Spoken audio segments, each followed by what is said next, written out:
कुछ दिनों से सोशल मीडिया पर कपलडम की बहार आई हुई है। जिसे देखो वो अपने स्पाउस के साथ खूबसूरत पिक्चर्स पोस्ट कर रहा है। जो सिंगल है उन्होंने अपने पेट्स के साथ अपनी कपल पिक्चर्स डाली हैं। और एक पोस्ट तो मुझे बहुत ही मजेदार लगी, जिसमें मेरी एक राइटर फ्रेंड ने पिज्जा के साथ कपल पिक्चर पोस्ट की, जिसका बेहद एक्साइटिंग कैप्शन कुछ इस प्रकार था: The way I look at you, oh my dear, it clearly indicates how my mouth gets watered just by seeing you. My taste buds start dancing, and I can never imagine my life without you, my love. We have a love story like nobody else. You can be homemade too, but I like to date you in the restaurants. तो क्या है ये कपलडम? क्या happy pictures ये जाहिर करने के लिए काफी हैं कि आपकी मैरिज एक हैप्पी मैरिज है, आप एक कपल के तौर पर खुश हैं? मेरे ख्याल से हैप्पी कपल होना कोई बच्चों का खेल नहीं। इसमें लगती है ढेर सारी मेहनत, अनगिनत त्याग, कभी कभी तो अपनी एम्बिशंस का त्याग, सामने वाले के सपने को पूरा करने के लिए पूरे जुनून से जुट जाना, अपने सुख के ऊपर सामने वाले के सुख को रखना और छोटे मोटे मामलों को नजरअंदाज करते हुए कदम ताल मिलाकर चलना और विपरीत परिस्थितियों में एक दूसरे का सुरक्षा कवच बनना, एक दूसरे की ढाल बनना। Friends, this is your host Maya Khandelwal, a poet, writer, a video creator and a motivational speaker, presenting before you a quintessential couple that needs to be celebrated for more than 100 reasons. मिलिए हमारे संगीत जगत के अनमोल रत्नों में से एक गजल गायक श्री चंदन दास जी, जिन्होंने अपनी प्रतिभा के दम पर न केवल देश में बल्कि विदेशों में भी अनेक संगीत आयोजनों में शिरकत की है और अनगिनत दिलों को अपनी मखमली आवाज से मंत्रमुग्ध कर दिया है। अगर मैं बात कहूं अपने कॉलेज डेज की, तो मैं इनकी गजलें लूप पर सुनती आ रही हूँ। कैसेट्स घिस जाया करते थे और गिफ्ट्स के तौर पर इनकी कैसेट्स को हम एक दूसरे को गिफ्ट किया करते थे। और हमारा जो दोस्त गलती से भी इश्क में होता था, कैसेट तरस खाकर उसे दे दी जाती थी और उन गजलों को ही उनमें से कुछ पसंदीदा शेर चुनकर प्रेम पत्रों के रूप में आपस में लिए दिए भी जाते थे। मिलिए इनकी धर्म पत्नी श्रीमती यामिनी दास जी से, जिन्हें आपने फिल्म सुई धागा में अनुष्का शर्मा की मदर इन लॉ के रूप में भूमिका निभाते देखा है और इन्हें खूब सारी प्रशंसा दी है। ये जिंदगी के उत्सव को बड़ी जिंदा दिली से सेलिब्रेट करती हैं और ये दुनिया की रैट रेस से दूर ही रहना पसंद करती हैं। हार्टिएस्ट वेलकम रेस्पेक्टेड चंदन दास जी, मैम यामिनी दास जी। बहुत बहुत शुक्रिया आपका। शुक्रिया माया जी, आपका बहुत बहुत शुक्रिया। The pleasure is all mine. सबसे पहले मैं आपसे ये पूछना चाहूंगी, आप दोनों से ही अलग अलग, कि आपका फैमिली बैकग्राउंड कैसा रहा? क्या ये एक म्यूजिकल फैमिली बैकग्राउंड था? चंदन जी आप बताएं। हाँ, मेरी बहन जो है वो गाती थी घर पे और उनको सुन सुन के मेरा शौक पैदा हुआ और वहीं से मेरी संगीत शुरू हुई। पर इनके फैमिली में और ज्यादा लोग नहीं, प्रोफेशनली कोई भी नहीं गाता था। He is the only one. इन्होंने ही सबसे पहले प्रोफेशनल सिंगिंग शुरू की है। इनकी फैमिली में अभी तक कोई भी नहीं गाता है। पर मेरी फैमिली में तो जिसे बोलते हैं ना, जद्दी पुश्ती गाना बजाना है। मेरे फादर, उनके फादर, मेरे सारे कजन सब तो म्यूजिक प्रोफेशन में ही हैं। बट इनकी फैमिली में ये अकेले हैं जिन्होंने म्यूजिक को प्रोफेशन के रूप में लिया है। That's nice. चंदन जी, आपको कब लगा कि आपको सिंगर ही बनना है? आपने फोन पर बताया कि आपका रुझान संगीत की ओर तब बढ़ा जब आपकी कजन को घर पर गुरुजी सिखाने आते थे और आपने चुपके चुपके सीखना शुरू किया। पर आपको ये कब लगा कि आपको प्रोफेशनली उसको अडेप्ट करना है, अडॉप्ट करना है? तो जब मैं घर छोड़ के, मेरे फादर जो है वो बिजनेसमैन थे जी। और नहीं चाहते थे कि मैं संगीत लाइन में आऊं, और अचानक कुछ ऐसा हो गया कि मुझे घर छोड़ के मुझे बाहर जाना पड़ा। मैं, हमारे फादर के फ्रेंड थे पटना में, मैं वहाँ चला गया, और यही मेरे लिए एक रास्ता था कि भाई मैं संगीत को ही अपनाऊं। और मैंने रेडियो में ऑडिशन दिया, और रेगुलर मैं वहाँ से, मैं एज ए कैजुअल आर्टिस्ट के हिसाब से मैं वहाँ से गाता रहा। पटना में आप कहाँ रह रहे थे और किस तरह का स्ट्रगल रहा? आपका सफरनामा बताएं शॉर्ट में। मैं पटना में, मेरे फादर के फ्रेंड वहाँ रहते थे, वो बिजनेसमैन थे, और वो वहाँ पटना में कदम गाँव में हम लोग रहते थे, और रेडियो से हमारा बहुत ही ताल्लुक था। और धीरे धीरे मैंने ऑडिशन दिया, और फिर हम वहाँ प्रोग्राम वगैरह हम वहाँ देना शुरू किया हमने। आपने बताया आप कुछ सुगम संगीत प्रोग्राम में भी गए, उसके बाद आपने कई छोटे छोटे शोज भी किए, और दिल्ली तक की यात्रा कैसी रही? मैंने छोटा छोटा शो किया, वहाँ प्रोग्राम करते रहे। फिर वहाँ से फिर मैं देखा कि यहाँ से हमको थोड़ा आगे जाना चाहिए। फिर मैं दिल्ली चला गया। एक शख्स वहाँ मुझे मिले, और दिल्ली में मुझे ले गए, और वहाँ जाने के बाद फिर दूरदर्शन के साथ मैं जुड़ा दिल्ली, और रेडियो से मैं जुड़ा वहाँ। और मेरी जो तालीम हुई वहाँ पंडित मणिप्रसाद जी, उनसे मैंने क्लासिकल मैंने 5 साल उनसे सीखा मैंने। जी, Yamini ji, what was your ambition? Of course, before you were mesmerized by the voice of Chandan ji, and your life took a turning point from there. मेरी बचपन में जैसे होता है, मैं पढ़ाई लिखाई में बहुत अच्छी थी, और क्योंकि घर का माहौल म्यूजिक का ही था सारा, तो मेरी मदर भी दूरदर्शन में प्रोड्यूसर थी, फादर म्यूजिक डायरेक्टर थे, के पन्नालाल जी पंजाब के बहुत ही लेजेंडरी म्यूजिक डायरेक्टर हैं। तो मुझे उस वक्त यही लगता था कि मुझे सिंगर बनना है, और मैं गाना ही सीखना चाहती थी। लेकिन और उसके लिए मैं बच्चों के प्रोग्राम में रेडियो से जुड़ी हुई थी, वहां पे बच्चों के लिए मैं गाना गाती थी, एज ए चाइल्ड गाना गाती थी। तो और छोटे छोटे प्रोग्राम जहाँ पे भी बच्चों को लेने की जरूरत होती थी तो मुझे बुला लिया जाता, क्योंकि हमारा माहौल ही वही था, सब आर्टिस्टों से जान पहचान थी बहुत ज्यादा। जी।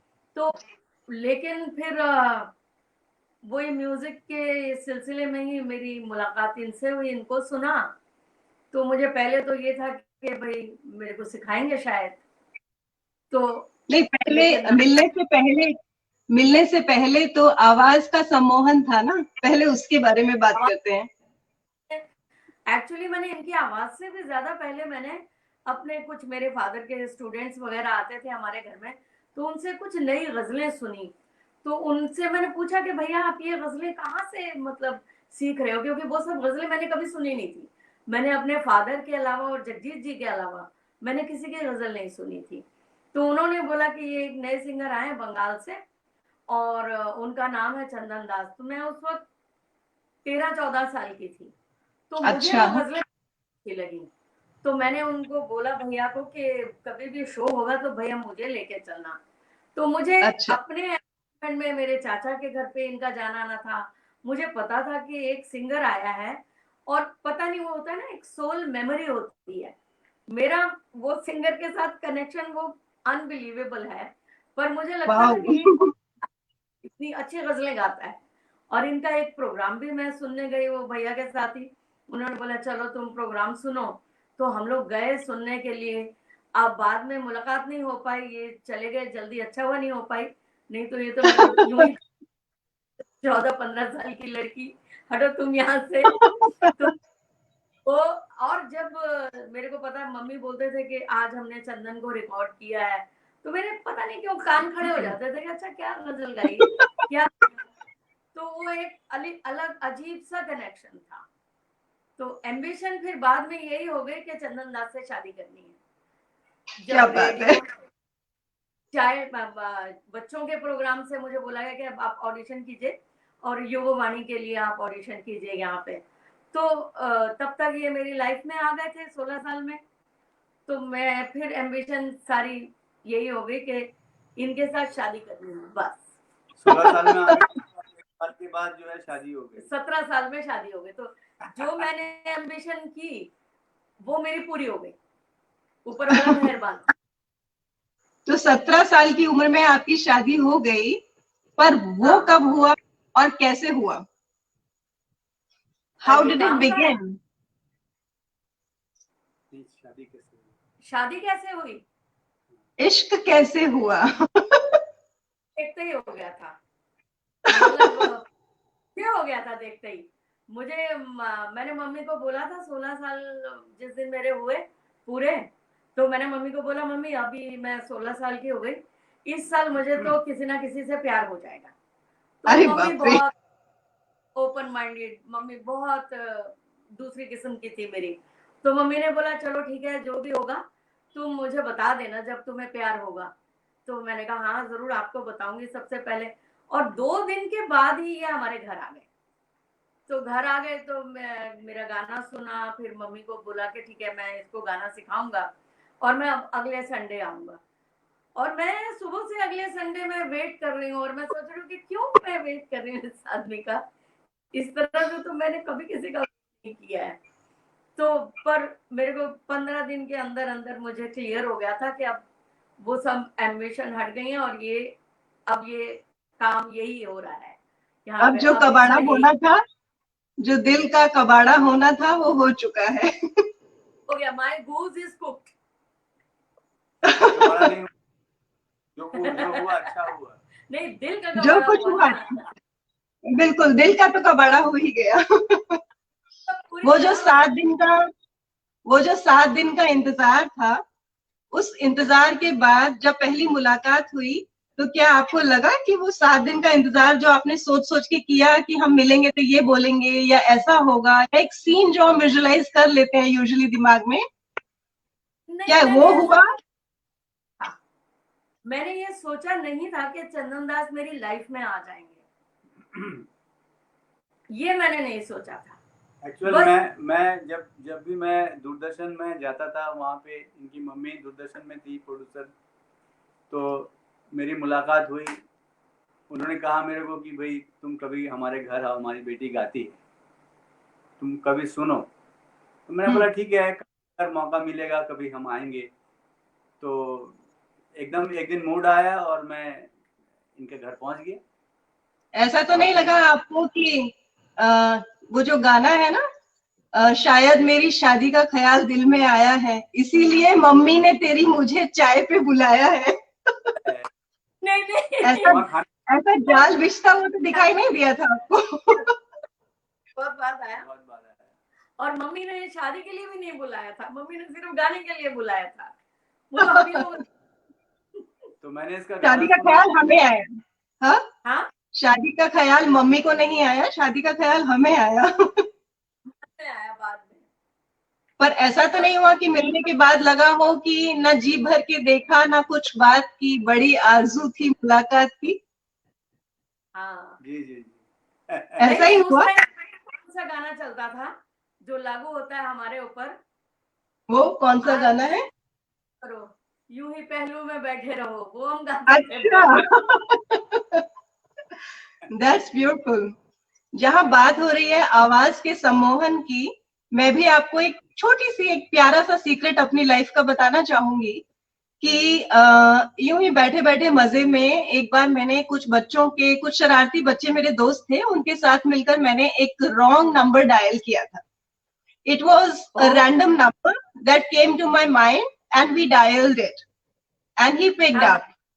एंड काफी देर मैंने एक अजनबी होने का नाटक किया, सामने वाले को ये महसूस कराया कि मैं उन्हें जानती हूँ और वो भी मुझे जानते हैं। उन्होंने बहुत सारी अटकलें लगाई, लेकिन कहीं कुछ नहीं पता चल पाया कि कौन बोल रहा है।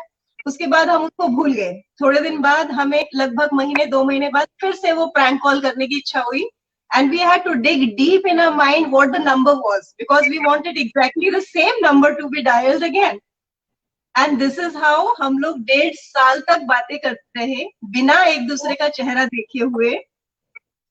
क्या 1.5 साल बात है। तक हमारी दोस्ती रही। वो आवाज का ही सम्मोहन था और कोई भी बात हम एक दूसरे से बांटे बिना रह नहीं पाते थे, लेकिन हमने दिमाग में वो एक शक्लो बू में ढाल लिया था कि कैसे दिखते होंगे, क्या उम्र होगी, क्या करते होंगे, हमें कुछ भी नहीं पता था। फिर भी हम 1.5 साल तक आपस में बातें करते रहे और आज वो मेरे हम सफर है, जीवन साथी है। एक स्टोरी आप देखो, ये इस तरह की कहानी ये उस वक्त ही हो सकती थी जब कॉलर आईडी नहीं होते थे। बिल्कुल। और ये ना सोल की जर्नी होती है, सोल रिमेम्बरेंस होती है। आपने वो नंबर डायल किया, आपकी सोल को, उनकी सोल को कहीं पता था कि यही आवाज है जिसके साथ रहना है हमको। बिल्कुल। What a unique story. What a unique story. So that is that is the story of my first book, my novel, my first mistake ever. I call it a mistake because I dialed the number by mistake, but it has been my favorite mistake till date. That's why I call it my favorite mistake ever. बहुत ही खूबसूरत mistake है ये। बिल्कुल। खूबसूरत prank भी है। अभी उस वक्त में हमें ना तो किसी को स्टॉक करने को मिलता था, ना ही सोशल मीडिया था, ना ही हम एक दूसरे की पिक्चर्स की कोई एक्सेस रख सकते थे। उसके बावजूद the soul knew that that was the right number which started as a wrong number. Was a best number actually. It was a very right number. Thank you. बहुत खूबसूरत। चंदन जी, जब आप पहली बार यामिनी जी से मिलने पहुंचे और आप इन्हें संगीत सिखाने गए और आप इन्हें सरगम सिखा रहे थे, तब क्या आपको पता था कि आपकी जिंदगी की सरगम बनने वाली है? नहीं, मुझे ये पता था कि ये मैं कुछ भी गाता था, इसको एकदम से जो है ये पिकअप बहुत अच्छा था, इसका पिक कर लेती थी। और कोई भी गाना हो, जब भी कोई गाना हो, किसी का भी गाना हो, चाहे मेहदी हसन का गाना हो, चाहे मेरा गाना हो, कोई भी गाना, अगर वो फिल्मी गाना हो, अगर जैसे कभी भी गाती थी ये, तो बहुत ही मतलब परफेक्शन के साथ और बहुत ही रूदारी गाना जिसे बोलते हैं, दिल से। एक तो होता है ऐसे गा रहे हैं और एक कभी भी मतलब जैसे हारमोनियम लेके गा रही है, तो बहुत ही मतलब एकदम कुदरती, मतलब परफेक्शन बहुत अच्छा था इसका गाने का। तो मुझे ये चीज बहुत ही ज्यादा पसंद आया गाने के लिए, अच्छी लगी। हाँ, लेकिन एक पर्सनल मैं बोलूंगी कि जो चीज मुझे स्ट्राइक की थी वो इनको नहीं की थी, ये सच बात है। क्या? जो मुझे स्ट्राइक की थी कि यही आदमी है जिसके साथ मुझे जिंदगी बितानी है, इनको उस गाने में बहुत वक्त लगा। अच्छा। उनका ध्यान कहीं और था कि मुझे काम करना है, मुझे अभी एल्बम्स बनाने हैं, आगे कैसे बढ़ना है, ये सब में इनको ज्यादा था। अच्छा, तो इन्होंने बोला ना कि आपका पिकअप फास्ट था, इसीलिए इन्होंने मेरी खासियत भी गाने की ही देखी। So you picked up the vibe faster than he did, right? Yeah. But within her, he was like, because mummy इनको बोल चुके थे already. Because at the same time I liked him, and at the same time my mother just fell in love with him. And mummy बोलते थे कि तुम्हारे पापा तुम्हारे लिए जिस तरह के हस्बैंड का इंतखाब करते थे, चंदन उस खाके में बिल्कुल ठीक बैठते हैं। अच्छा। That's fabulous. हो गई थी, पर वो और मम्मी आपस में बात करते थे कि यामिनी की शादी ऐसे आदमी से करेंगे, तो मम्मी बोलती थी कि चंदन उस खाके में बिल्कुल फिट बैठते हैं। पापा सोचते थे कि मेरा दामाद जो है बहुत अच्छा गाने वाला होगा, बहुत अच्छा दिखने वाला होगा और वो शराब नहीं पिएगा। अच्छा। तो बोलते थे कि वो शराब नहीं पिएगा, तो चंदन जी उस पूरे खाके में बिल्कुल फिट बैठते थे, मम्मी बोलती थी। तो मम्मी ने जब मेरी तरफ से मम्मी ने प्रपोज किया था कि चंदन मुझे तुम बहुत पसंद हो यामिनी के लिए, तो इनके लिए ना बहुत अलग बात हो गई थी। तो इन्होंने मम्मी को बोला कि अभी मैं ऐसे तो मैं सोच ही नहीं रहा हूँ शादी के लिए। उसके बाद इन्होंने मतलब सोचना शुरू किया कि ठीक है आप मुझे सोचने दीजिए थोड़ा, फिर मैं देखता हूँ कहाँ जाना ये। तो मेरी मम्मी क्यूपिड यामिनी थी। जी क्यूपिड थी अच्छा she played the role of Cupid in your love story. That's wonderful. And that happened because at 16th birthday of yours, you told her that you were already about to fall in love. You had already announced that, right? क्योंकि mummy भी artist थी ना, mummy भी artist थी और mummy भी गाती थी, उनकी लव मैरिज थी। बहुत अच्छा गाना समझती थी और खुद गाती थी, शेरो शायरी अच्छा। बहुत अच्छा समझती थी, हाँ गाने बजाने का That's बहुत अच्छा था, बहुत अच्छा तालीम थी बाकायदा, मेरे फादर से ही तालीम ली थी उन्होंने। तो उनकी अरे लव वाह। मैरिज थी, मारवाड़ी थे, मम्मी पंजाबी थी। तो she was very open to the idea of love. It was very normal for her. ये उस जमाने में 40 साल 41 साल पहले की बात कर रही हूँ, किसी लड़की का किसी लड़के से प्यार करना बस वो तो ऐसा लगता है गुनाह है, मतलब बिल्कुल लड़कियों को मार था इस बात पे, राइट। बिल्कुल पर मेरी बिल्कुल। माँ का प्यार के प्रति रवैया बहुत ही नर्म था। She believed in love. So she was way ahead of the world in that sense. Yes true. And I think artists have that quality, you know? Yes They don't go by reason, they don't go by social biases, they go by heart. या they go by heart, they go by heart. So, Yamini ji, when did he propose you for the first time, or you proposed him first? या फिर आंखों आंखों में ही इशारा हो गया? आंखों आंखों में इशारा हो गया किसी को प्रपोज करने की जरूरत नहीं पड़ी। हाँ नहीं पड़ी, जरूरत ही नहीं पड़ी। तो फिर कॉफी शॉप पे क्या हुआ था? हाँ कॉफी शॉप में जो शादी की जो कॉफी शॉप पे क्या हुआ था? मेरा टीवी प्रोग्राम था जो कि मैंने सोच लिया था कि मेरा लास्ट प्रोग्राम होगा। तो अमीर कजलबाश इनके बहुत अच्छे दोस्त थे, बहुत बड़े राइटर ऑथर, मैं उन्हीं के जा रही थी। और चंदन जी, मेरी मम्मी और एक और दोस्त, वो लोग बैठ के मेरी शादी डिस्कस कर रहे हैं और मैं आइसक्रीम खा रही हूँ, कोल्ड कॉफी आइसक्रीम में डाल के वो मैं खा रही हूँ। और उन्होंने मैंने कि किरण तुम शादी कब कर रहे हो यामिनी की और चंदन की? तो मम्मी ने बोला 10th कर ले, उसके बाद चंदन बोल रहा है कि ग्रेजुएशन कर ले, उसके बाद शादी करेंगे, जिसमें 5 साल थे। तो अमीर अच्छा। भाई उस वक्त का माहौल ही ऐसा था। अमीर भाई ने बोला कि अच्छा तो क्या ये जॉब वॉब करेगी, ये तो चंदन को ही संभालने वाली है ना, तो ग्रेजुएशन की वेट किस लिए हो रही है, शादी के बाद कर लेगी ग्रेजुएशन। तो मम्मी बोली अभी 12th तो हो जाए। बोले 12th को छोड़ो, तुम बताओ कि डेट फिक्स करो तुम। तो मम्मी ने बोला अच्छा 10th वो फिक्स वो हो जाए, उसके बाद मैं करती हूँ। तो बोले 10th के एग्जाम्स कब से शुरू हो रहे हैं? तो मम्मी ने बोला 19 तारीख से, 17 तारीख से, 17 मार्च से। तो बोले ठीक है 12 मार्च को शादी कर देते हैं। भाई साहब, इतनी डेट्स भी याद हैं आपको? हाँ मुझे बिल्कुल याद है, क्योंकि मैं चुपचाप बैठी हूँ, कोल्ड कॉफी और आइसक्रीम ले रही हूँ और ये सब मेरी शादी डिस्कस कर रहे हैं।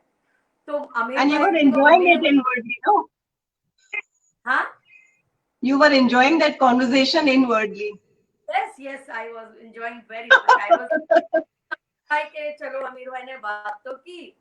तो अच्छा। मम्मी बोल एग्जाम्स कैसे तैयार करेगी? तो अमीर भाई ने बोला अगर सारे साल नहीं पढ़ी है तो क्या ये 5 दिन में ही पढ़ेगी, और है तो ये पास हो जाएगी, सारे साल पढ़ी है तो पास हो ही जाएगी। तो मम्मी बोले ठीक है कर देते हैं। इनको पूछा, बोले हाँ कर लेते हैं। और इस तरह से हमारी शादी फिक्स हो गई। चंदन जी, आपके परिवार का क्या रिएक्शन रहा?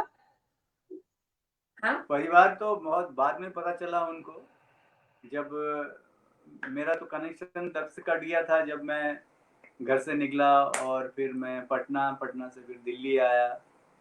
फिर जब दूरदर्शन में मेरा जब गाना आया तब मेरा परिवार हमारे फादर जो थे वो दूसरों लोगों से सुना करते थे कि भाई तुम्हारे बेटे के प्रोग्राम आ रहे हैं, आप सुनिए आप। तो उन्होंने कभी फिर प्रोग्राम आया तो उन्होंने सुना, फिर मुझे उन्होंने लेटर लिखा। फिर काफ़ी टाइम के बाद, शादी के बाद, फिर उनको पता चला कि भाई मैंने शादी के बाद बताया कि हमने शादी कर ली। उस वक्त अच्छा। फोन नहीं होते थे, सबके घरों में फोन नहीं होते थे। 41 साल 40 साल पहले की बात है। तो जब मैं शादी करके गई तो मैंने इनको बोला आप फादर को आपने लिखा? तो बोले कि नहीं, मैंने किसी को नहीं बताया कि मैं शादी कर रहा हूँ। तो अपनी शादी का लेटर भी मैंने ही लिखा अच्छा। कि बाबा दास है और यामिनी है और मैंने आपके बेटे से शादी हो गई है। और इन्होंने बंगाली में पूरा लिखा। मैंने बोला कि ये लिखिए आप अपने फादर को, तो और मेरी तरफ से भी लिखिए। तो फिर वो लेटर गया उनको और फिर वो मुझसे मिलने आए। चंदन जी ने फोन पर बताया कि उनकी बारात में सिर्फ 4 ही लोग शामिल थे और वो भी म्यूजिशियंस ही थे। सब हाँ। बिल्कुल बिल्कुल। और दैट्स मेरी तरफ से अमेजिंग। पूरा अ लव दूरदर्शन ने स्टोरी। होस्ट किया पार्टी। Okay, nice. सबने ब्लेसिंग दी थी अपनी। मम्मी के जितने भी थे और पापा के जितने भी दोस्त थे आर्टिस्ट, वो सब आए थे। An intense love story 41 years back. That's amazing. 40 years back. अभी हम 40 अगले years साल back. 40th एनिवर्सरी सेलिब्रेट करेंगे। यामिनी जी, आपको क्या लगता है आजकल शादी में इतनी जल्दी दरार क्यों आ जाती है? क्या क्या कारण हो सकते हैं? देखिए क्या है, ये ना आजकल दरार आना एक बहुत ही नॉर्मल प्रोसेस है। क्योंकि जब मेरी शादी, आप सोचिए जो माहौल था उस वक्त, जैसे मेरे फादर मेरे छोटेपन में ही मेरी माँ के साथ डिस्कस करते थे कि मेरी बेटी का हस्बैंड ऐसा होगा। तो उस वक्त जब बेटी पैदा होती थी तो बेटी को क्या बनाना है, क्या पढ़ाना है, इतनी बातें नहीं होती थी। बात सिर्फ ये होती थी कि इसको कैसे शादी करवाना है, अच्छे माहौल में अच्छे लड़के के साथ। और हस्बैंड और वाइफ के रोल्स जो है बहुत डिफाइंड होते थे कि तुम्हें घर संभालना है, मुझे बाहर संभालना है, सब है। उसके बाद से जमाना बदलने लगा। हम आज अपनी लड़कियों को ये नहीं सिखा सकते हैं। आप ही देखिए, आपकी शादी को 20 साल हो गए, राइट? तो आपके माँ बाप ने आपको ये नहीं सिखाया है कि आप सिर्फ घर को देखिए। और ये चीज और बदलती आ रही है। आज क्या है, आज हमने अपनी बेटियों को पूरी तरह से इंडिपेंडेंट बना दिया है। तो जहां पे आदमी एडजस्ट करते हैं अपनी बीवी की इस इंडिपेंडेंस से, अपने वाइफ के इस के उसकी प्रायोरिटी सिर्फ घर नहीं है, जैसे आदमी की प्रायोरिटी सिर्फ घर नहीं हो सकती। तो वहां पे प्रॉब्लम फिर आती है क्योंकि दोनों एक तरह के प्रेशर से डील कर रहे हैं।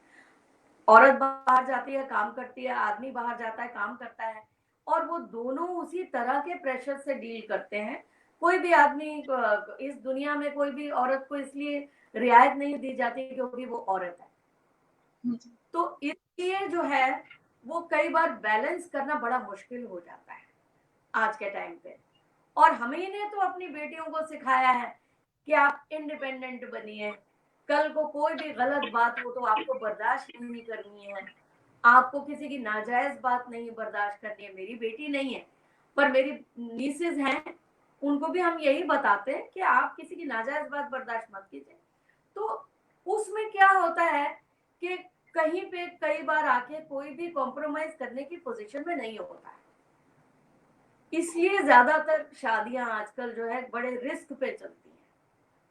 किस सीमा तक कोई बात जायज है या नाजायज है, ये डिमार्केशन कैसे किया जाए? ये जो यंगस्टर्स हैं who get married at a later stage in their life after they have built up their career and everything, उसके बाद भी ये तय करना उनके लिए मुश्किल हो जाता है कि कहाँ तक समझौता करना है या कहाँ पे सब कुछ रिस्क में डाल देना है। नहीं कर पाता क्योंकि इंसान मतलब हस्बैंड वाइफ दोनों के लिए मैं ये बात बोल रही हूँ। क्योंकि क्या होता है कि मेरी शादी छोटी उम्र में हो गई, मुझे जिंदगी का कुछ नहीं पता था, मुझे दुनिया का कुछ नहीं पता था। जो कुछ सिखाया इन्होंने सिखाया, भाई खाना मैं कैसा खाता हूँ, मैं ऐसा खाता हूँ तो मैं वैसे ही खाना बनाने लगी। मैं ये चाहता हूँ, मैं इस तरह के कपड़े अपनी वाइफ को पहनाना चाहता हूँ।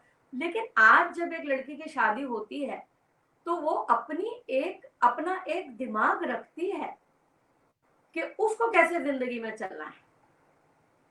तो इसी वजह से जो है ना, और आदमी तो ऑलरेडी अपना एक दिमाग रखता है कि मुझे कैसे चलना है। तो जब तक दोनों के बीच में एक मिड ग्राउंड नहीं आएगा, कॉम्प्रोमाइज नहीं आएगा, कि हस्बैंड भी अंडरस्टैंड करे कि मेरी वाइफ भी काम कर रही है और वाइफ भी अंडरस्टैंड करे कि मेरी भी कुछ जिम्मेदारी है घर की तरफ, तभी हो पाएगा। It's very tough for both, let me tell you. मैं खुद देखती हूँ यंग लोगों को, मेरा बहुत वास्ता पड़ता है यंग लोगों के साथ, लेकिन और कोई भी गलत नहीं है, कोई भी खराब नहीं है, ये सिर्फ हाँ, सिचुएशन है।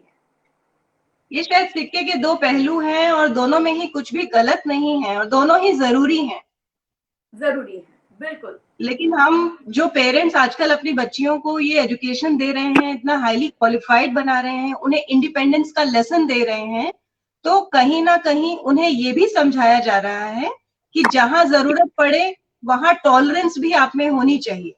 लेकिन टॉलरेंस सिर्फ इसलिए नहीं कि आप लड़की हो तो आप ही टॉलरेट करोगी। दोनों वही पक्षों पे पूरी समझ होना बहुत जरूरी है। वही बैलेंस करना मुश्किल हो रहा है। देखिए 40 साल की जिंदगी में मैं ये तो नहीं कह सकती कि सारे कॉम्प्रोमाइजेज मैंने ही किए भाई, नहीं, हम्म। ऐसा नहीं। मेरी नेचर के बहुत से कॉम्प्रोमाइजेज इन्होंने भी किए होंगे। पर आज क्या है, एक लड़का और लड़की के लिए वे आउट बहुत इजी है। ओके चलो डिवोर्स कर लेते हैं, कर लेते हैं। हम्म। पहले डिवोर्स एक टैबू था दोनों के लिए,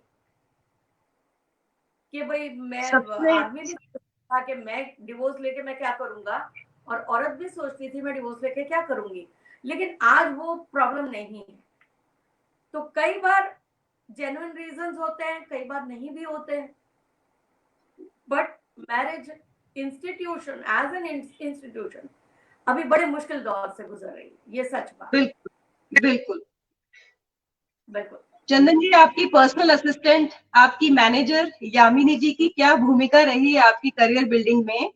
इनके प्रमोशन की कुछ व्यवस्था की जाए। हाँ प्रोग्राम में जाता था तो प्रोग्राम में ये होता था कि सब कुछ मुझे करना पड़ता था, देखना पड़ता था। तो धीरे धीरे फिर मेरा बेटा बोलने लगा कि भाई मम्मी आप पापा के साथ जाया करो। तो उसके बाद फिर ये गई। हालांकि जब भी अब्रॉड का कोई प्रोग्राम होता तो ये मेरे साथ जाती थी, लेकिन उसके बाद फिर इंडिया में प्रोग्राम हुआ, फिर धीरे धीरे ये भी जाने लगी। और तो मैंने बोला ठीक है, अब से जो है तुम ही जो भी प्रोग्राम आएगा तुम ही इसको संभालो, तुम ही बातचीत करो। तो फिर उसके बाद फिर इसने अपने हाथ में ले लिया और मुझे टेंशन नहीं दिया। मतलब मुझे सिर्फ गाना गाना है, मतलब जो भी कौन सी फ्लाइट से जाना है, टिकट जाना है, म्यूजिशियन कैसे जाएगा, क्या है उनका पेमेंट कैसे होगी, कहाँ से कैसे होगा, सब सब कुछ अब ये मैनेज कर लेती है मेरे लिए। तो मैं बहुत फ्री हो गया हूँ, मैं सिर्फ मुझे गाना गाना है बस। तो शी हैज बीन योर इतना पब्लिक फेस, राइट? जी Yamini ji has been a public face of yours. जो चीजें बाहर की डील करनी होती हैं, यामिनी जी डील करती हैं उन्हें। हाँ जी जी जी बिल्कुल बिल्कुल। चंदन दास जी, जगजीत सिंह जी के साथ आपकी कुछ यादगार स्मृतियां बताएं। हाँ, मेरा पहला जब एल्बम बना था इंट्रोड्यूसिंग चंदन दास, उस रिकॉर्डिंग में जगजीत भाई आए थे और जगजीत भाई ने वो रिकॉर्डिंग उन्होंने पूरा सुना और उन्होंने बोला कि कौन गा रहा, बोले ये दिल्ली से कोई लड़का आया है, नया लड़का, चंदन दास जिनका नाम है। तो बोला यार बहुत अच्छा गाता है, बहुत सुरीला है। फिर मैं उनसे मिला, फिर एक दो बारी प्रोग्राम में भी मुलाकात हुई। फिर ऐसी कोई खास बात नहीं हुई, फिर वो हमेशा बोलते रहे कि भाई तुम आना कभी, कुछ हम लोग करेंगे, कुछ बनाएंगे अपने यहाँ म्यूजिक। उसके बाद मेरा इंट्रोड्यूसिंग चंदन दास रिलीज हो गया और वो एल्बम जो है, जगजीत भाई लंदन गए थे प्रोग्राम के लिए, वहाँ किसी का बर्थडे था और जगजीत भाई ने मेरा एल्बम जो है इंट्रोड्यूसिंग चंदन दास, वो एल्बम उनको एज ए गिफ्ट उनको प्रेजेंट किया बर्थडे पे। अच्छा। कि भाई ये नया उनको सुनो। और जब वो वापस आए और उन्होंने मुझे बताया कि भाई तुम्हारा जो पहला एल्बम है वो मुझे बहुत पसंद है और मैंने किसी को गिफ्ट किया, किसी का बर्थडे था और मैंने तुम्हारा एल्बम गिफ्ट किया, तो मुझे इतना कितनी अच्छा लगा खूबसूरत कि फीलिंग होगी। इतने बड़े आर्टिस्ट हैं और मेरे लिए, मैं तो बहुत छोटा हूँ उनके सामने, और उन्होंने मेरा ही एल्बम उन्होंने किया और मुझे मेरी हौसला अफजाई की, तो मैंने उनका बहुत बिल्कुल शुक्रिया अदा किया। बिल्कुल। बहुत बहुत ही अच्छा लगा कि कितने बड़े आर्टिस्ट थे। 1993 में दीवानगी के रिलीज होने के बाद और उससे पहले क्या फर्क महसूस हुआ, और गुलशन कुमार जी का और म्यूजिक इंडिया कंपनी का क्या रोल रहा आपके लिए? म्यूजिक इंडिया तो मैं उनके साथ 82 से काम किया, 10 साल काम किया, और जितने भी एल्बम आए सारे एल्बम, पहला एल्बम मेरा बहुत सुपर हिट हुआ और बाकी एल्बम बाद में उसी के हिसाब से फिर धीरे धीरे चलता रहा। और दीवानगी में जो है, जब गुलशन जी के पास मैंने काम किया 10 साल के बाद, फिर दीवानगी आते आते जो है वो दीवानगी को सोमू अवार्ड मिला था एज ए बेस्ट गजल सिंगर, बेस्ट गजल सिंगर के हिसाब से। और दीवानगी से मेरे को पब्लिसिटी बहुत मिली, मतलब बहुत ज़्यादा गुलशन जी ने मेरा पब्लिसिटी किया, मतलब जगह जगह कहीं भी हम जाते थे मतलब मेरी दीवानगी बज रही है। तो पूरे बॉम्बे में पोस्टर्स लगे थे, ऐसे पहले किसी प्राइवेट एल्बम के पोस्टर्स नहीं लगे थे ऐसे। चित्रहार में उस टाइम चित्रहार में दूरदर्शन में आया करते थे गाने, फिल्मी गाने आया करते थे। उस बीच में गजल का दीवानगी जो है उसमें आया पहली बार, ये मेरे लिए बहुत बड़ी बात थी। हाँ, ये बहुत बड़ी बात थी क्योंकि चित्रहार में तो खाली फिल्मी गाने ही हुआ करते थे। चित्रहार में आना इसका मतलब है बहुत बड़ी बात। आपने बताया कि एयर इंडिया की फ्लाइट में भी और रेलवे स्टेशन पे भी, और आप जहां भी जाते थे आपको अपनी ही गजलें सुनाई देती थी। बिल्कुल मुझे बहुत अच्छा लगता था जब भी कोई, जैसे हम कभी कलकत्ता गए, कभी वापस आए, कभी जबलपुर गए, अभी वहाँ तो फ्लाइट नहीं है, तो ट्रेन में गए तो अभी देखा कि प्लेटफॉर्म पे जो है टीवी चल रहा है, वहाँ दीवानगी बज रहा है। तो इस तरह धीरे धीरे अभी उतरे तो पता चला वो टीवी पे दीवानगी बज रही है, देख रहे हैं कि दीवानगी क्या उन्होंने सारा वीडियो नहीं आया था किसी का भी, तो उस टाइम पे जो है सारा वीडियो जो है उन्होंने पहली बार रिलीज किया। बहुत अच्छा। जो लोग पहले कहा करते थे कि एक लड़का है अच्छा गाता है, बाद में कहते थे कि ये चंदन दास हैं बहुत अच्छा गाते हैं। That makes the difference, right? That makes the difference in life. बिल्कुल बिल्कुल। यामिनी जी, आपको चंदन जी के व्यवहार में पहले और अब में कोई फर्क महसूस होता है? चंदन जी खुद कन्फेस कर चुके हैं कि पहले वो बहुत तीखी प्रतिक्रिया दिया करते थे, बहुत गुस्सा किया करते थे। नहीं, आपको क्या लगता है? बहुत चेंज किया है अपने आप को वक्त के साथ साथ। और पहले बहुत दिमाग गर्म रहता था, वो गुस्सा बहुत जल्दी आता था, पर अपने आप को चेंज करना हर इंसान का फर्ज बनता है, लेकिन हर इंसान कर नहीं पाता है क्योंकि पहले तो ये एक्सेप्ट करना पड़ता है कि हाँ ये चीज मुझे चेंज करनी है, बिल्कुल, तो तभी एक्सेप्ट तो पहले करना पड़ता है। तो ये this is what I am driving eight, कि हाँ मुझे अपनी ये नेचर चेंज करनी है। और वक्त के साथ साथ धीरे धीरे अपने आप को इन्होंने बहुत चेंज किया है, ये सच बात है। जब तक हम इंट्रोस्पेक्ट नहीं करेंगे, अपनी गलतियों पे विश्लेषण नहीं करेंगे, तब तक सुधार की कोई गुंजाइश बन ही नहीं सकती। बिल्कुल सही बात है, बिल्कुल सही बात है। और उसके लिए सबसे पहले ये स्वीकार तो करना होगा कि हाँ मुझ में ये कमी है। बिल्कुल बिल्कुल बिल्कुल बेशक सही कह रहे हैं, बिल्कुल। क्योंकि ये जरूरी नहीं है कि शादी में कोई एक पक्ष हमेशा सही या हमेशा गलत हो। गलतियां भी दोनों तरफ से होती हैं और अच्छाइयां भी दोनों में ही होती हैं। लेकिन किस तरह से उनका सामंजस्य बैठता है और किस तरह से हम अपनी गलतियों को मान के उनके सुधार पर काम करते हैं. So I think this is how a marriage works wonderfully well. बिल्कुल But I सही बात regret है. to say that this is something which is missing in the marriages of nowadays. Very true. तो आपको क्या लगता है कि शादी की लंबे स्वास्थ्य के लिए, अच्छी उम्र के लिए क्या एंगर मैनेजमेंट बहुत जरूरी है? देखिए, एंगर मैनेजमेंट जरूरी है, लेकिन कई बार मैरिज में जो इश्यूज होते हैं वो कई बार एंगर से नहीं रिलेटेड होते.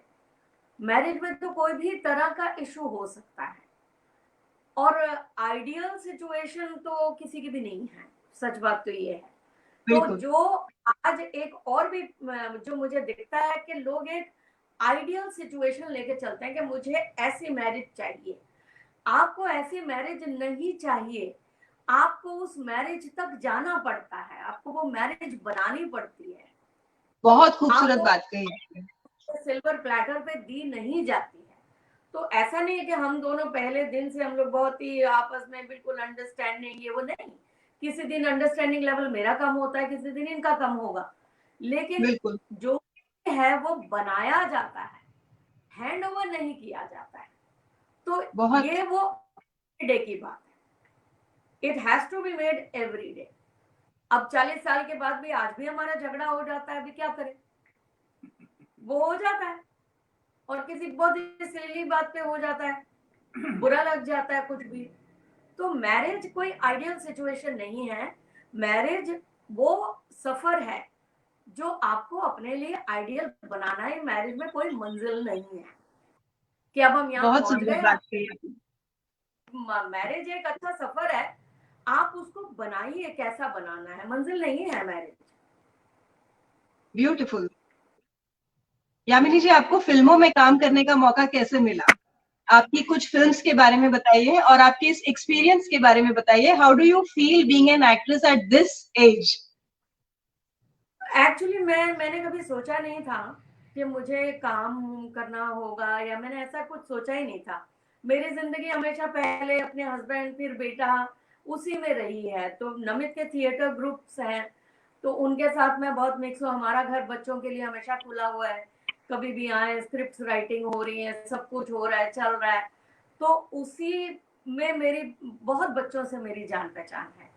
तो किसी एक नमित के दोस्त ने मुझे बोला कि रजत कपूर अपनी एक फिल्म के लिए चाची के रोल के लिए देख रहे हैं. और मैंने छोटी मोटी मस्ती की हुई है बच्चों के साथ, सिर्फ आंटी आ जाओ ये कर लेते हैं, आंटी आ जाओ वो कर लेते हैं, कर लिया. तो उन्होंने बोला कि आप अपनी फोटोग्राफ्स भेज दीजिए. तो मैंने फोटोग्राफ्स भेजी. उसके बाद मुझे ऑडिशन का कॉल आ गया रजत की तरफ से. तो मैं ऑडिशन के लिए गई. वो भी मेरा ये था कि चलो मैं अपने करके पोते देखते पोतियों को हैं. दादी ने करके ये देखते भी हैं. किया. हाँ. तो फिर ऑडिशन के बाद मेरा सिलेक्शन हो गया रजत की फिल्म के लिए. रजत कपूर ने मुझे खुद फोन किया. वो मुझे जानते हैं एज नमित की मदर, श्रुति की मदर इन लॉ. तो उन्होंने बोला कि आपका ऑडिशन मुझे बहुत अच्छा लगा, आ जाओ मस्ती करेंगे हम लोग, यू आर ऑन बोर्ड. मजा आएगा. मुझे समझ ही नहीं आया कि मैं उन्हें बोलूं क्या, क्योंकि ये ऐसी भी बात नहीं थी कि oh it's my dream come true. It's never been a dream, true. Right. भी ऐसा माहौल मिलता तो अच्छा था. फिर रजत की फिल्म के शूट पे जाने से पहले रजत और उन जिन्होंने ऑडिशन लिया था, अंकुर चौधरी, उन्होंने मेरा नाम शरद कटारिया को रिकमेंड कर दिया यशराज फिल्म के लिए. तो मुझे वहां से ऑडिशन आ गया. तो मुझे बिलीव ही नहीं हुआ. मैंने सोचा मेरा भाई मुझ पर प्रैंक कर रहा है. तो मैंने बोला नहीं, मैं तुम अजय बोल रहा है. तो नहीं नहीं. फिर बड़ी मुश्किल से उन्होंने मुझे कन्विंस किया कि मैम मैं आपके ब्रदर के कहने पे आपको फोन नहीं कर रहा हूँ, यशराज में आपको ऑडिशन के लिए आना है. तो मैंने तब भी मैं यही सोच के गई चलो देखते हैं क्या है.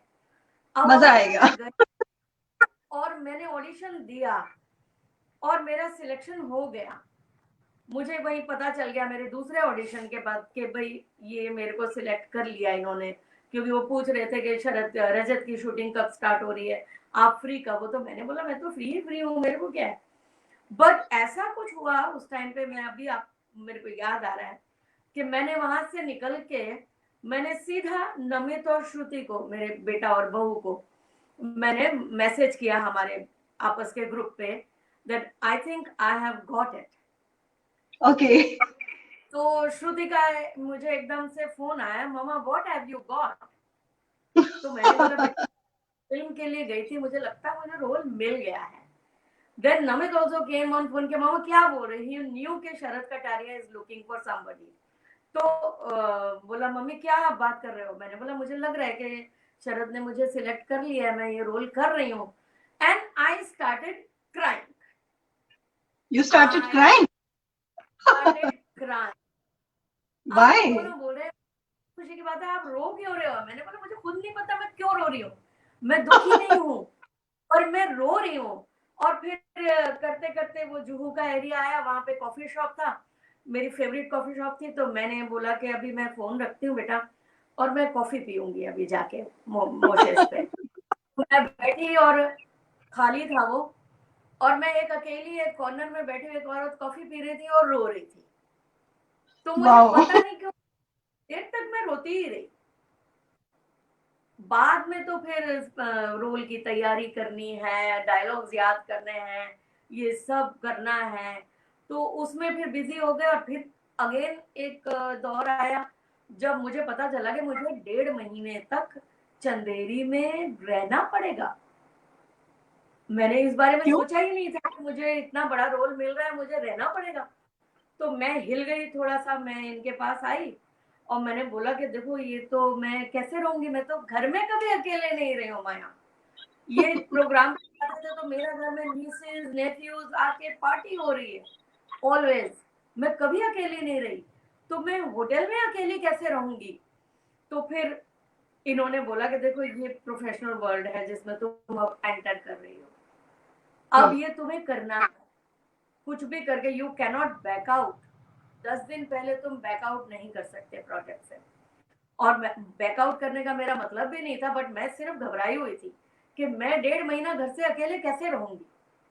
तो वो इनकी हिम्मत थी कि नहीं तुम कर लोगी, कोई ऐसी बात नहीं है, तुम बस काम पे फोकस करो, जो काम लिया है उसको ईमानदारी से पूरा करो। तो यही गुरु मंत्र लेके मैं वहां गई थी और इसी से मेरा जो है जो कुछ भी हुआ वो एक्सपीरियंस मेरा बहुत अच्छा रहा। Anushka was very helpful to me, Varun was very respectful. Anushka को पता चला मैं पहली बार फिल्म में काम कर रही हूँ, मैं काम ही पहली बार कर रही हूँ, तो उन्होंने मुझे बहुत गाइड किया। तो बोलते हैं ना कि फिर जब आप एक बार मन बना लेते हो तो पूरा यूनिवर्स आपको हेल्प करता है। और फिर में आ गया तो नमित आते जाते थे, तो उससे मेरे को बहुत सपोर्ट मिलती थी। और घर से ये एवरीडे हम बात करते थे कि अपना ध्यान रखो, दवाई टाइम पे लो, और बिल्कुल मन कड़ा करके निकल जाओगी तुम इस दौर से, तुमको ये करना है, तुम कर लोगी। तो फैमिली के सपोर्ट के बिना तो कुछ नहीं होता था। हाँ, मैं यही बात कहना चाहती हूँ, क्योंकि चाहे पूरी दुनिया आपको सपोर्ट करे, पूरी दुनिया आपकी प्रशंसा करे, लेकिन अगर आपको घर में वो सम्मान नहीं मिलता और घर में प्रशंसा नहीं मिलती, तो डिससेटिस्फेक्शन का लेवल बहुत हाई हो जाता है and you can not perform well. No you can not. वो घर की तरफ से रिलैक्स होना बहुत जरूरी है, बहुत बिल्कुल जरूरी। चंदन जाट जी से पूछना चाहूंगी कि एज एन एक्ट्रेस आप अपनी वाइफ के बारे में क्या सोचते हैं?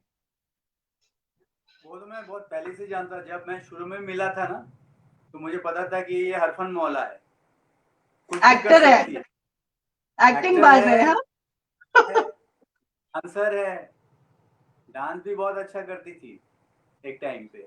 उमा शर्मा से बाकायदा तालीम लिया इसने, थोड़ी बहुत ज्यादा नहीं। और इसने परफॉर्म किया, कमानी में परफॉर्म दिया इसने एज अ चाइल्ड। आपने क्या आप समय समय पर उनकी इस बात के लिए प्रशंसा करते हैं? कोई रोल आपको मूवी में बहुत अच्छा लगता है, do you discuss that with her, do you tell her कि कहाँ पे गलती हुई, अगली बार ये नहीं होनी चाहिए, या परफॉर्मेंस में और सुधार की क्या गुंजाइश है? जिस तरह से आपने मुझे बताया कि ये आपके साथ रात रात जागकर आपकी एल्बम सेलेक्ट किया करती थी और आपके साथ गजलें कंपोज भी करवाती थी, और फाइनली डिसाइड भी ये कर देती थी कि हाँ ये चीज सिलेक्शन के लिए जाएगी और ये चीज नहीं जाएगी। जी जी तो व्हाट वाज योर रोल? जी जी जी तो अब रोल का क्या है कि मैं तो इतना इतना कोई खास मुझे नहीं पता कि क्या है, लेकिन जब इसने एक्टिंग किया पहली बार तो मुझे बहुत अच्छा लगा। इतनी कॉन्फिडेंस के साथ सब लोगों के साथ इसने जो भी मैंने देखा, पिक्चर देखा, तो मुझे बहुत अच्छा लगा, मुझे पसंद आया, मेरे को इसकी एक्टिंग बहुत पसंद आया मुझे। मैं बताऊंगी क्या कंट्रीब्यूट करते हैं माया। अभी मैं हाँ जितने भी ऑडिशन करती हूँ तो उनकी जो लाइंस होती हैं वो मैं चंदन जी को स्क्रिप्ट पकड़ा देती हूँ, और वो लाइंस ये मैंने याद की हैं कि नहीं, ये मेरी लाइंस लेते हैं अभी। जैसे छोटा बच्चा अपनी कॉपी मम्मी को पकड़ा के बोलता है कि आप मुझसे बार बार ये आंसर सुनो, मुझे एग्जाम देना है। वो देखते रहते हैं कि नहीं आप ठीक तरह फैंटास्टिक। हेल्प है, वो ऐसा नहीं कि हेल्प नहीं है, बहुत हेल्प है। इसी बात की और मैं अपने ऑडियंस का ध्यान लेना चाहती हूँ कि जब हम कुछ भी एक्स्ट्रा ऑर्डिनरी करते हैं या ऑर्डिनरी भी करते हैं which is remarkable enough to be appreciated by the world at large, but mostly it's very important to be appreciated by your partner. क्योंकि Yes. हम घर की मुर्गी दाल बराबर मान के चलते हैं और हम एक दूसरे की प्रशंसा नहीं करते, क्योंकि मुझे ये लगता है कि मेरे हस्बैंड को मालूम है कि मैं उनकी कौन कौन सी चीजें पसंद करती हूँ, तो वो जिंदगी भर के लिए मान लेना चाहिए उन्हें, मैं बार बार नहीं बोल सकती। ऐसे ही मुझ में कोई खासियत है तो सामने वाला एक बार कह चुका है कि ये बात तुम्हारी अच्छी है, तो उसको बार बार बोलने की जरूरत नहीं है। लेकिन अगर आप रोज कुछ नया पहन रहे हैं और रोज नए खूबसूरत लग रहे हैं, तो क्यों नहीं सामने वाला ये कह सकता है कि आज तुम पे ये ज्यादा जच रहा है या वो रंग ज्यादा अच्छा लग रहा था। मतलब it's all about tiny things, it's all about little things life happens in and marriage can succeed on.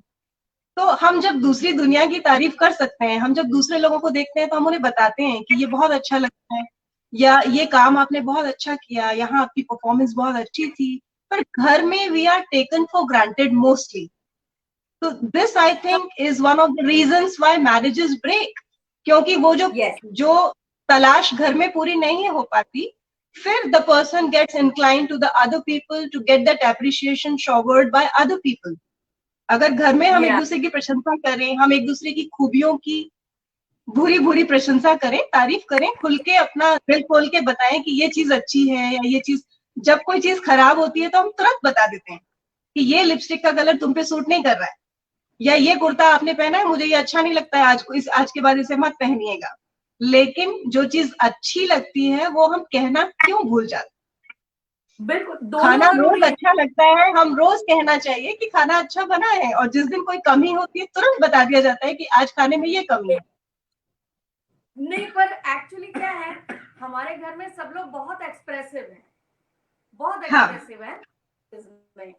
अगर मेरे बेटा बहू भी, अगर हमारे घर में एक जो आप बात कह रहे हैं ना अप्रिसिएशन की, वो खाने से ही शुरू हो जाती है कि एक औरत ने खाना बनाया है तो वो खाना आप ऐसे ही खा रहे हैं या कुछ फीलिंग्स के साथ खा रहे हैं। तो आप कुछ तो बोलिए कि अच्छा बना है या नहीं बना है, जो भी हो। तो हमारे घर में वो एक तरह का कल्चर है कि खाने पे कमेंट जरूर किया जाता है कि भाई आज ये दाल बहुत अच्छी बनी थी, आज ये सब्जी बहुत अच्छी बनी थी, चाहे हम रोज वही खाना खा रहे हैं। तो ये एक एक तरह का हमारे घर का एक रूल है।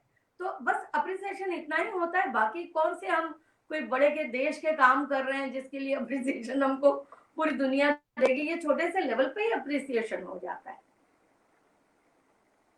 As I said, it is in little things life happens, and these moments have to be enjoyed the best.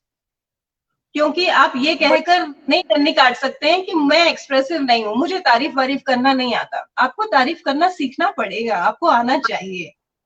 You have to express yourself. Yes, you have to. Yamini ji, आपने बोला कि आप वंडरलैंड की एलिस हैं, ये किस reference में आप कहना चाहेंगी? क्योंकि मैं अपने आप को, मैंने हमेशा एक होममेकर ही समझा है, and I have been very proud homemaker. मुझे होममेकर बोलने में या हाउसवाइफ बोलने में कभी कोई कॉम्प्लेक्सेस या कुछ भी ऐसा नहीं हुआ है। मुझे I am very happy whatever I am doing the best whatever I can. I have raised a son, एक बेटे को पाला है मैंने अच्छी तरह से, हस्बैंड की देखभाल की, so I have been a very contented person.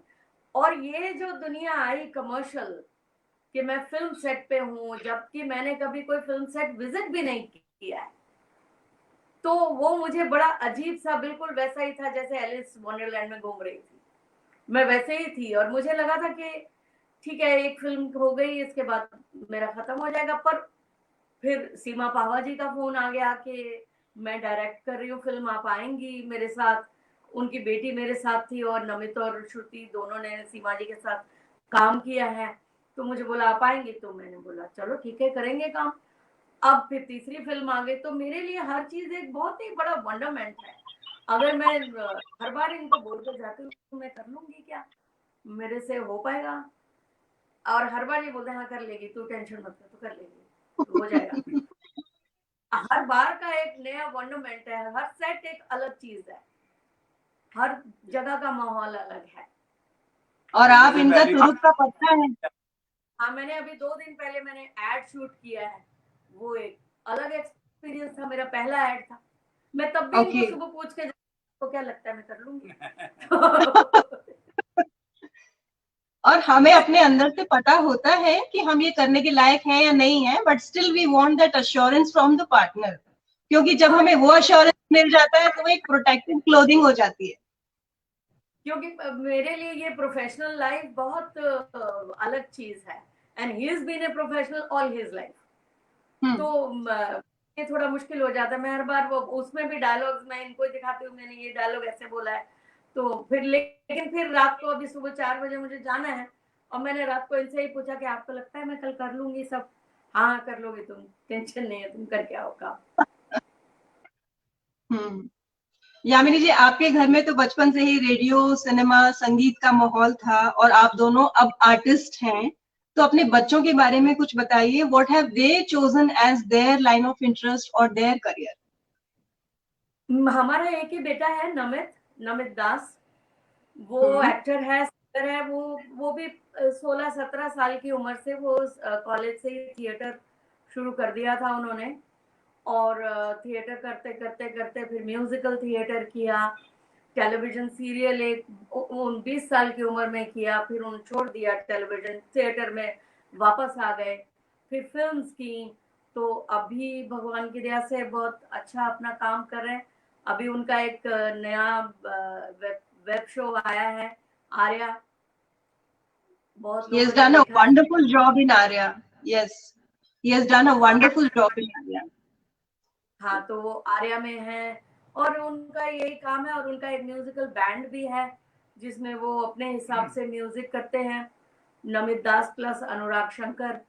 और फिर हमारी बहू है, अभी 5 साल हो गए उनकी शादी को, हमारी बहू भी एक्ट्रेस है और राइटर है, उनकी फैमिली के भी लोग एक्टिंग और राइटिंग में ही हैं, तो चारों परफॉर्मर हो गए, पहले 3 परफॉर्मर थे, अब 4 परफॉर्मर्स हैं घर में, तो श्रुति अच्छा का माहौल। मैंने श्रुति का जो एड आता था वुमनिया वाला,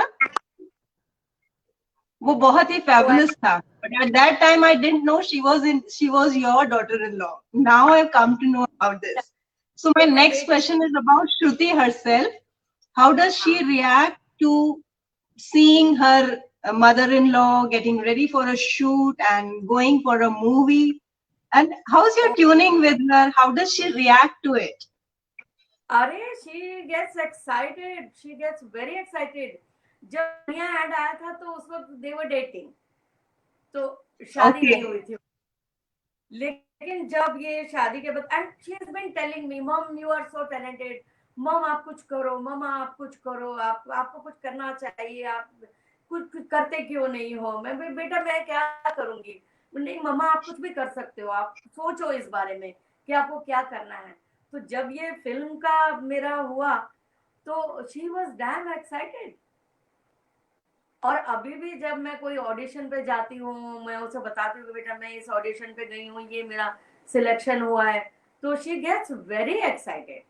और बहुत मुझे अपने बच्चों का मुझे बहुत एनकरेजमेंट है, बहुत एनकरेजमेंट है। अभी जैसे कुछ ऑडिशंस देने थे, मुझे समझ नहीं आ रहा था मैं कैसे करूं, तो नमित ने बोला मम्मा मैं टाइम निकालूंगा, मैं आऊंगा, आपको मैं ऑडिशंस करा दूंगा।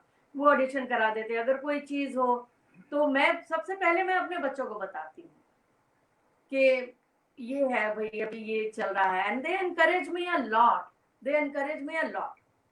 That's दोनों बच्चे amazing. हमारे। हाँ। Do you have any positive message as a mother-in-law to all sasu ma's around? Would you like to say a word about it? मेरा सिर्फ एक ही कहना है, किसी को प्यार करना कितना मुश्किल काम है यार। क्या मतलब? प्यार ही तो करना है। हाँ, आप पूछ रहे हैं क्या मुश्किल काम है, मुझे लगा आप कह रहे हैं कि मुश्किल काम है, जबकि आपके लिए तो it was love at first sight.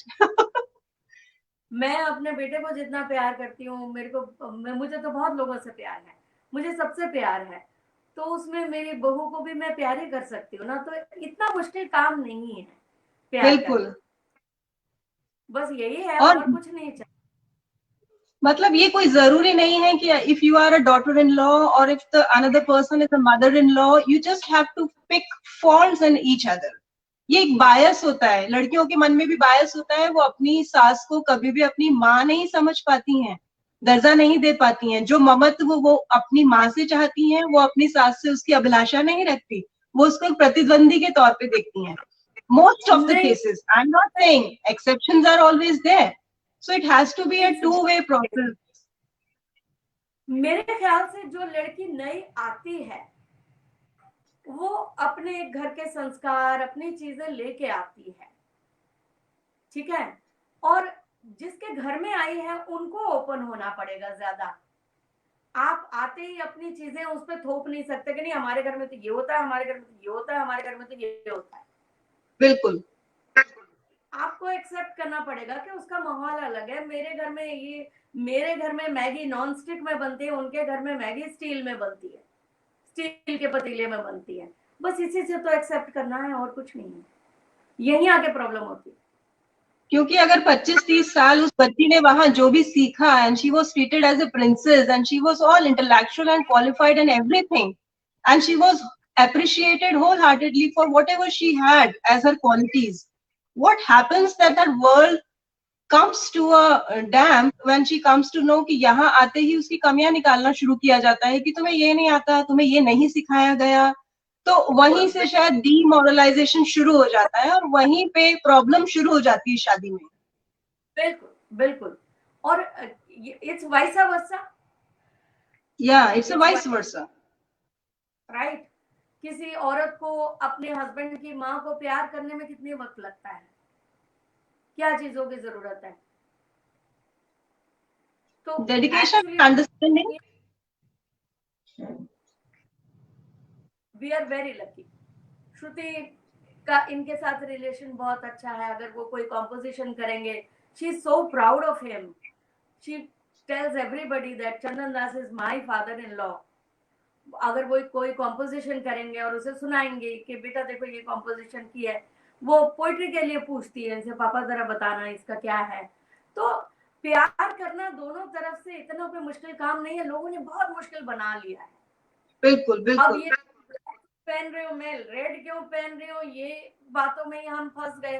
तो जो एक मेन चीज थी प्यार, वो ही खत्म हो गई। जबकि किसी भी रिश्ते को किसी भी रिश्ते को अप्रोच करने से पहले दिमाग में कोई पूर्वाग्रह नहीं होना चाहिए। We should be able to judge a person with an open heart, right? Rather than having any pre-assumptions in your mind, all that conditioning of 25, 30, 40 years back. तो इस तरह से तो आप उन्हीं मापदंडों पे उन्हें सामने वाले का आकलन करते रहते हैं, तो आप उसमें कोई ना कोई कमी पाते हैं, जो कि बहुत स्वाभाविक प्रक्रिया हो जाती है। कमियां देखने चलेंगे तो माया, मैं अभी यहाँ बैठ के मैं आपको बता दूंगी कि माया आपके अंदर ये कमियां हैं, कोई मुश्किल काम नहीं है। Right, it's just a point of view. आप अच्छाइयां देखने चलूंगी तो मैं मुझे आपकी 10 अच्छाइयां नजर आ जाएंगी। तो हम क्या ढूंढ रहे हैं, बस इसी के ऊपर है सब कुछ। बिल्कुल बिल्कुल। चंदन जी, लॉकडाउन का आपकी जिंदगी पर क्या असर पड़ा है? क्या चीज है वो जो सबसे ज्यादा मिस कर रहे हैं आप?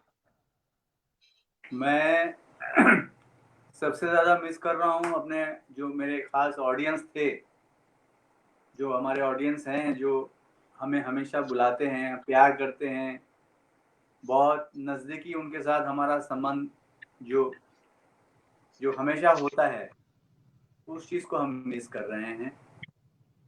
और घर में हम रह रहे हैं तो सबके साथ हैं, मिलजुल के हम घर में हैं अभी आपस में, जो बहुत कम मिलता है।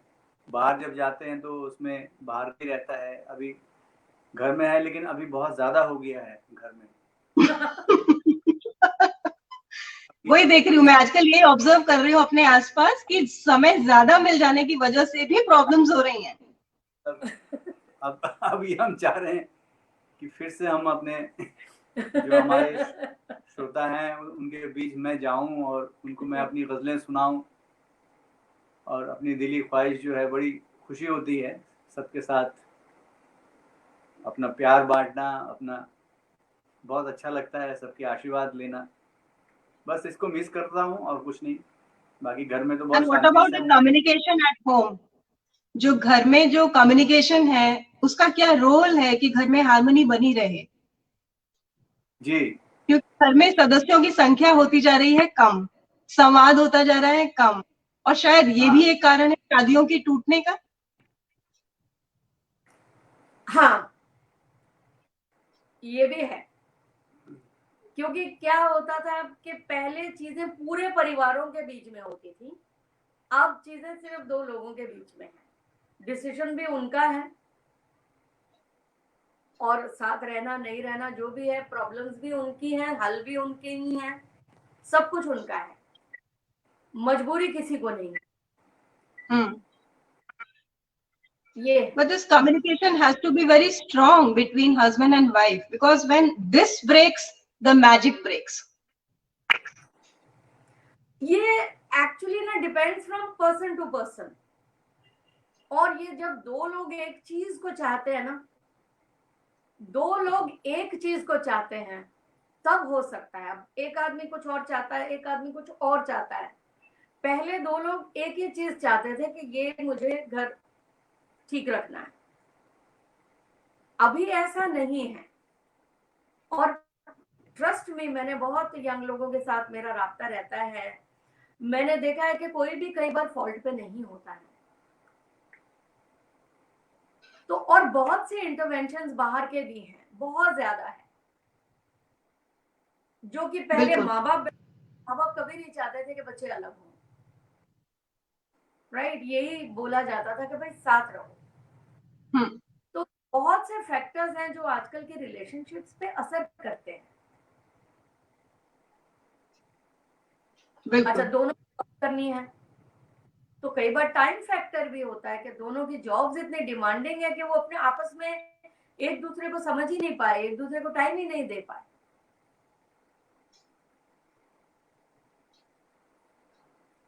राइट? चंदन जी से पूछना चाहूंगी कि क्या उन्हें पंजाबी बोलना आता है? पंजाबी मैंने आपने हमारी हरफन मौला से कुछ सीखा? बोलना नहीं आता है लेकिन मुझे गाना आता है। पंजाबी में गाना आता है? हाँ हाँ, गाया इन्होंने, मैंने गाया है। देखिए मैं एक लाइन सुनाता हूँ आपको। जी कोई ना निशानी ना कोई छल्ला ते ना गानी, ब्यूटीफुल। ना कोई छल्ला ते ना गानी, एवें गल्ला गल्ला विच, एवें गल्ला गल्ला विच पर चौड़ वाले आवे माही फौज विच सा अखोण वाले आवे जी कोई ना निशानी ना कोई छल्ला ते ना गानी, भेजी कोई ना, भेजी कोई ना, भेजी कोई ना। बहुत सुंदर। इसका मतलब भी बता दीजिए हमारे दर्शकों को।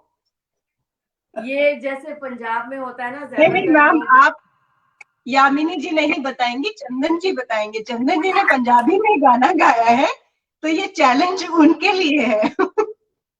Very good. हाँ बताइए बताइए। जी कोई ना निशानी, कोई चल्लाते ना गानी। हाँ बोलो, मतलब बताओ। तू बता नहीं दे। नहीं, वो आपसे चाह रही है, मतलब आपसे चाह रही है। चीटिंग नहीं चलेगी। मैंने आपसे पूछा आपको पंजाबी बोलना आता है, तो आपने बोला मुझे पंजाबी में गाना गाना भी आता है। That means that was a plus. So let's go back to the basic question.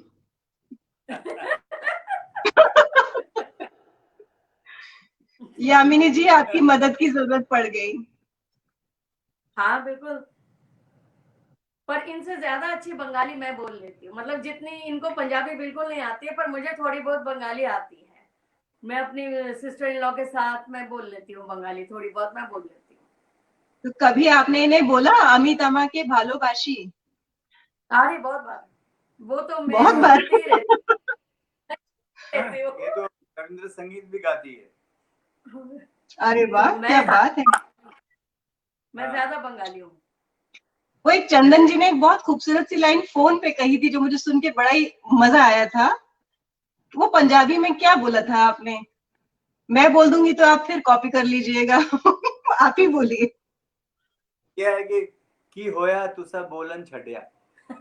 अच्छा। की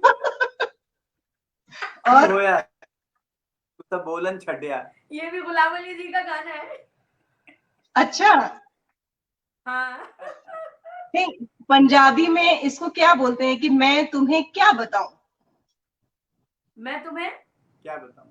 नहीं, हाँ, सर बताएंगे, चंदन जी बताएंगे। मैं तुम्हें क्या बताऊं, मैं क्या तुम्हें क्या बताऊं? कहूं? मैं तेनो की क्या की बोलिया। मैं तेनो और अमित अमित अमा के भालोबाशी को पंजाबी में क्या बोलेंगे? हमें तुम्हारे हमें भालोबाशी हमें तुम्हारी भालोबाशी को पंजाबी में क्या हाँ। बोलेंगे? मैं तेनो प्यार करदा करदा हाँ। अरे वाह, बहुत सुंदर। मेरे ख्याल से 40 साल कोई बड़ी अवधि नहीं है। अगर हमारे बीच में कंपैटिबिलिटी अच्छी है, म्यूचुअल अंडरस्टैंडिंग है, and we respect each other for all those beautiful qualities that we once fell in love with, why do you take the Yes, person for granted after years have gone? That excitement, that appreciation has always to be there, and this is how we can keep it refreshing and beautiful always. yes. मेरे को मैं अभी अपने एक audience की TV है, तो उसमें मैरिड कपल्स बहुत ही अच्छा टर्म मिला। So this is old couple who keeps fighting with each other, and this young couple is scared कि ये लोग लड़ते रहते हैं। 25 साल हो गए इनकी शादी को, तो जब हम दोनों लड़ते हैं और हम अपने बेटा और बहू को बीच में लाते हैं, हम कहते हैं देखो बेटा, तो वो दोनों कहते हैं please we are not interfering, you keep on, आप जस्ट जो कर रहे हैं करते रहिए, आएंगे। So this older couple tells them कि it's very normal to fight between couples, you know, and we have a term for couples who don't fight. They are called divorced. oh my god. You have glorified fights like ever. Fights होना कोई बड़ी बात नहीं है, कोई बुरी बात नहीं। जो कपल्स फाइट नहीं करते वो डिवोर्स होते हैं। ये That's कुछ why ज्यादा they नहीं don't हो fight. गया? That's why you have to fight. हो गई फाइट, हो चंदन गई। जी, जी बिल्कुल फाइट हो गई, चलेगा, कोई दिक्कत नहीं है, लेकिन माफी मांगना भी आना चाहिए, गलती का एहसास भी होना चाहिए, और अपनी नाराजगी, अपना पश्चाताप, अपना रिमोर्स, हर चीज को एक्सप्रेस भी जरूर करना चाहिए। बिल्कुल करना चाहिए। आप दोनों से गुजारिश है ऑडियंस की तरफ से, जैसे कि चंदन जी ऑडियंस को बहुत मिस कर रहे हैं, और यही अपॉर्चुनिटी मैंने ली है कि मैं उन्हें ऑडियंस से रूबरू करा रही हूँ आज, तो वो ये लाइव भी देख सकते हैं और बाद में भी देख सकते हैं। आप प्लीज दोनों कुछ सुनाइए अपने ऑडियंस के लिए। जी हाँ, मेरी एक पॉपुलर गजल है, न जी भर के देखा न कुछ बात की, बड़ी आरजू थी मुलाकात की, तो वो मैं गा के सुनाता हूँ। बिल्कुल, इरशाद।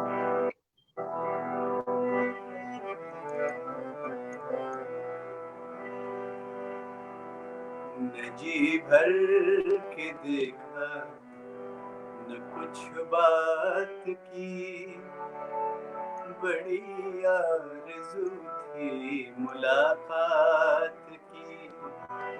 न जी भर के देखा न कुछ बात की, बड़ी आरज़ू थी मुलाकात की।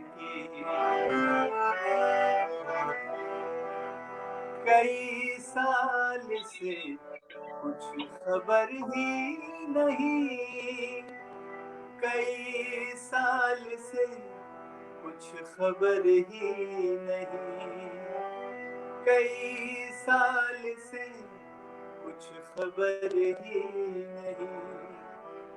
कहाँ दिन गुजारा कहाँ रात की, कहाँ दिन गुजारा कहाँ रात की।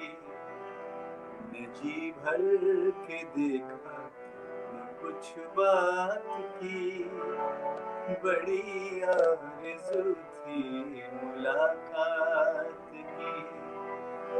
सितारों को शायद खबर ही नहीं, सितारों को शायद खबर ही नहीं। मुसाफिर ने जाने कहाँ रात की, मुसाफिर ने जाने कहाँ रात की। न जी भर के देखा कुछ बात की, बड़ी आरज़ू थी मुलाकात की, बड़ी आरज़ू थी मुलाकात की। बहुत खूबसूरत, बहुत खूबसूरत।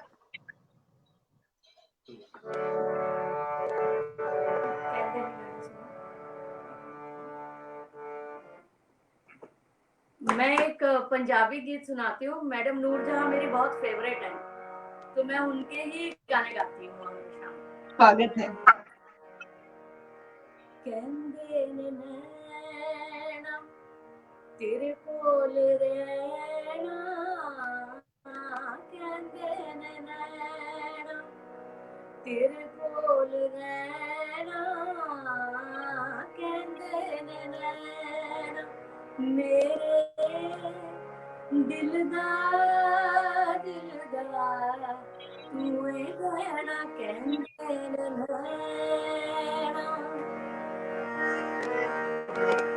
आज इकरार करनिया मैं तेनू प्यार करनिया, आज इकरार करनिया मैं तेनू प्यार करनिया। आई वे चल वे तेनू होर की कहना, कहंदे ने नैना तेरे कोल रहना, कहंदे ने नैना मेरे दिलदार दिलदार तू है कहना, कहंदे ने नैना।